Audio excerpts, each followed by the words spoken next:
जगले फुनमा पहोखे न बतिया जगले जगले बीता तरतिया निक न लगे खाना पीना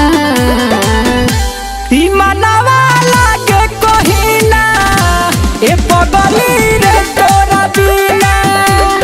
मनवा लागे कहिना ए पगली रे तोरा बिना।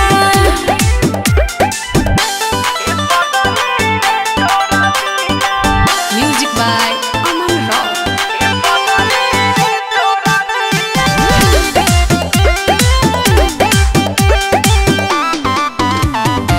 जब से अखियां लड़ल बाटे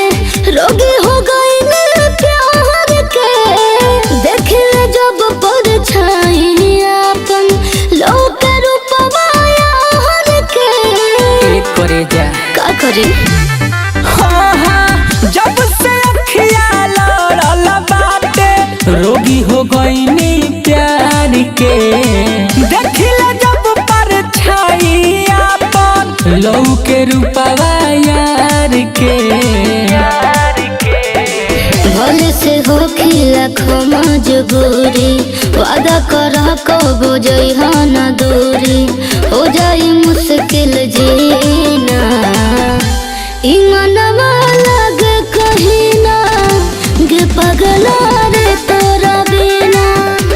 ई मनवा लागे कहिना ए पगली रे तोरा बिना।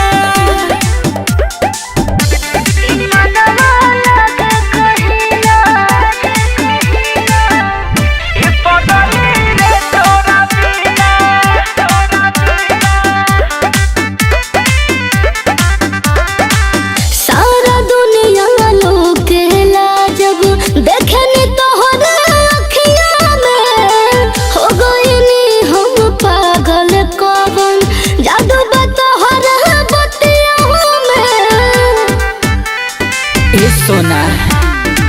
सारा दुनिया लौकेला जब देखनी तोहरे अखिया में हो गईनी हम पागल कवन जादू बा तोहरे बतिया में। सो नहीं कबो साथ नहीं छोड़ब खाता निक्रिया दिल नहीं तोड़ब भले से होई जहती